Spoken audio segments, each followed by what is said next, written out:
Hello friends, कैसे हो आप सब। उम्मीद करती हूँ कि आप सब लोग बहुत अच्छे होंगे। अन्नपूर्णा दिव्य चैनल में एक बार फिर से मैं दिव्या आप लोग का बहुत बहुत स्वागत करती हूँ। दोस्तों, आज के वीडियो में हम लोग एक सास बहू की कहानी को सुनेंगे। उम्मीद है कि ये कहानी आप लोगों को जरूर पसंद आएगी। कहानी थोड़ी सी भी पसंद आए तो वीडियो को लाइक कीजिएगा। चैनल पे पहली बार विजिट करें तो अन्नपूर्णा दिव्य चैनल को सब्सक्राइब कीजिएगा और इस कहानी को ज्यादा से ज्यादा शेयर कीजिएगा। तो चलिए फिर शुरू करते हैं। सुकृति व गौरव शादी के बाद गुरुग्राम में रहने लगे। दोनों का ऑफिस वही। वैसे इस समय उन लोगों का वर्क फ्रॉम होम चल रहा है, तो दोनों का अधिकतर समय घर पे बीत रहा है।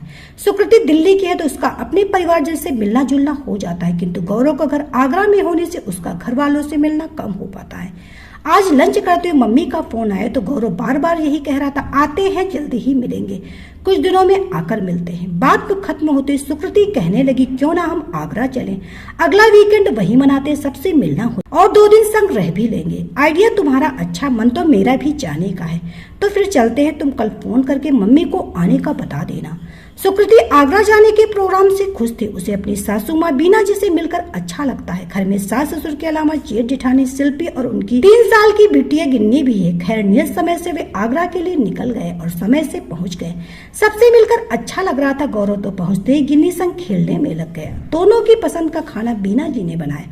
खा पी कर देर रात तक गप्पों का दौर चलता रहा। अगले दिन थोड़ी देर से नींद खुली, फटाफट ब्रेकफास्ट तैयार किया गया, फिर लंच की तैयारी में लग गए। आज लंच पर गौरव के चाचा चाची व उनके बच्चे आने वाले हैं। बीना जी का स्वभाव ही इतना मिलनसार है कि सारे परिवार को एक सूत्र में बांधा है। किसी न किसी को अपने खाने पीने मिलने मिलाने के लिए बुलाती रहती है।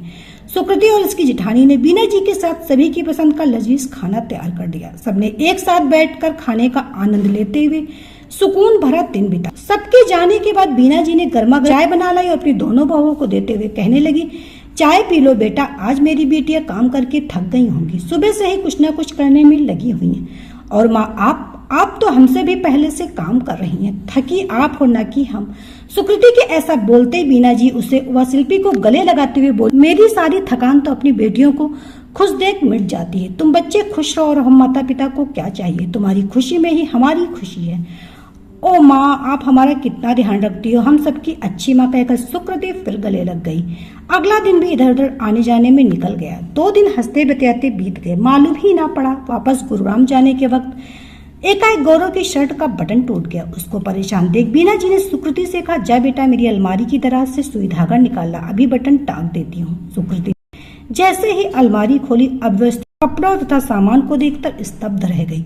खैर सुई धागा बीना जी को देकर गौरव की ओर देख बोली, हम आज नहीं जा रहे हैं, मुझे कुछ अत्यंत जरूरी काम याद आ गया जो आज ही पूरा करना, तुम भी यहीं से काम कर लो। ऐसा सुनकर गिन्नी तो मटकने लगी और झट से गौरव की गोद में जा बैठी। बीना जो कि बच्चों की तरह चहकती बोली, बहुत अच्छा किया जो तुम दोनों रुक गए, आज तुम लोग की पसंद का ही खाना बनाऊंगी। माँ सुकृति बीना जी की बात बीच में ही काटती हुई बोली, क्या आपके कमरे में कुछ देर अकेली बैठ सकती हूँ, कुछ काम करना है। कैसी बात कर रही हो, तेरी माँ का ही तो कमरा है, पूछने की क्या जरूरत है, वैसे भी तुम्हारा अपना घर है, जहाँ मन करे उठो बैठो मेरी बिटिया रानी। हाँ माँ कहकर सुकृति ने पहले ऑफिस से छुट्टी ली, फिर बीना जी के कमरे में चली गई। अलमारी खोल एक एक करके सभी कपड़े बाहर पलंग पर रखकर उनकी तह बनाकर उन्हें जमाती गई। अब कुछ ब्लाउज के हुक टूटे हुए थे, सुई धागे से वापस टांग दिए। जिन पेटीकोट के नाड़े ढीले हो गए तो उनमें नए नाड़े डालकर अच्छे तरह से बनाकर अलमारी में रख दिया। सबसे बाद में जो भी अव्यवस्थित सामान डब्बों में रखा था उन्हें व्यवस्थित ढंग से रख दिया। छोटे छोटे गहने जैसे गले की चेन, कान के टॉप्स जरूरी अलमारी के ही लॉकर के डब्बों के अंदर भली बात रख दिया ताकि आसानी से देखकर पहने जा सके। अलमारी का काम करने में 2-3 घंटे लग गए। बीना जी व शिल्पी रसोई में खाने की तैयारी में लगी हुई थी। दोनों ही 1-2 दफा आवाज लगा चुकी थी। सुकृति आकर चाय पी लो, अब की बार न आने पर बीना जी और उनके पीछे पीछे शिल्पी भी कमरे में चली आई। सुकृति को अलमारी खोल देख जैसे ही बीना जी की नजर अंदर की ओर गई, एकाएक मुंह से निकला, अरे यह क्या मेरी अलमारी है, सभी कपड़े व सामान अपनी जगह करीने से सजे हुए दिखाई दे रहे हैं। अच्छा, तो इतनी देर से यही काम कर रही थी, बहुत ही अच्छा किया जो तूने सभी कपड़े तथा सामान सही ढंग से रख दिया। सोच तो कई दिन से मैं भी रही थी, यह काम करना है, पर व्यस्तता घुटनों की दर्द की वजह से टालती जा रही। खैर मेरी बेटी ने कर दिया, शाबाश मेरी बच्ची। माँ आपसे कुछ कहना चाहती हूँ। आज मैंने एक छोटा सा काम किया, पर न जाने ऐसे कितने ही व्यक्तिगत कार्य जो घर की तमाम जिम्मेदारी तथा घुटने की तकलीफ की वजह से आप नहीं कर सकती होंगी। ना तो मेरा न शिल्पी भाभी का ध्यान कभी इस ओर जा पाया। आपको छोटे मोटे कार्यों में भी हमारी मदद की जरूरत पड़ सकती है। यदि हम लोग अनजाने में ना समझ सके तो आप तो शिल्पी भाभी यह मुझसे हक के साथ सभी पर्सनल काम करने को कह सकती जिन्हें आप करने में असमर्थ हैं। माँ हमेशा आप इतना प्यार देती हो, जरूरत से ज्यादा हमारा ख्याल रखती हो, दिन भर बेटी बेटी बोलती रहती हो, तो बेटी के कर्तव्य फर्ज हमसे भी निर्वहन करवाओ। क्यों ना वे सभी काम आप हमसे करने के लिए कहें जो किसी कारणवश नहीं कर पा रही हो। माँ कहने भर से हम बहुओं को बेटियां मत बनाओ, हमारे ऊपर अपना अधिकार समझकर अपने दिल की हर बात हम दोनों से साझा करें।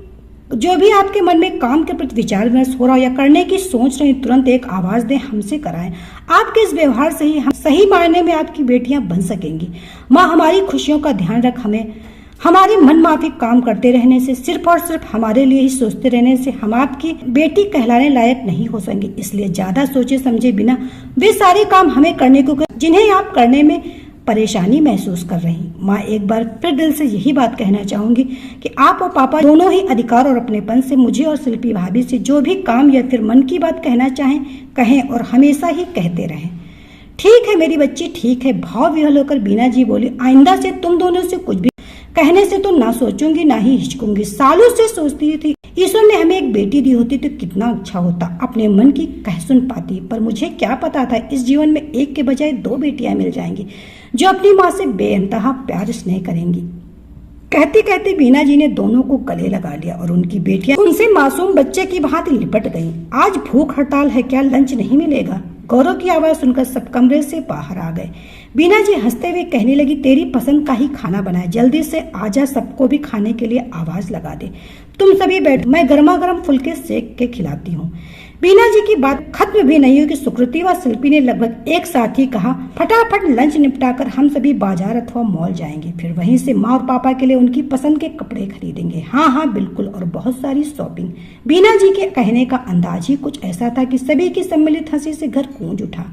तो दोस्तों ये कहानी थी सास बहू की। उम्मीद है कि ये कहानी आप लोग को जरूर पसंद आई होगी। कहानी थोड़ी सी भी पसंद आए तो वीडियो को लाइक कीजिएगा। चैनल पे पहली बार विजिट करें तो मेरे अन्नपूर्णा दिव्य चैनल को सब्सक्राइब कीजिएगा और इस कहानी को ज्यादा से ज्यादा शेयर कीजिएगा। तो चलिए फिर मिलते हैं नेक्स्ट वीडियो में नई कहानी के साथ। तब तक के लिए bye bye. Subscribe now and press the bell icon. Never miss an update.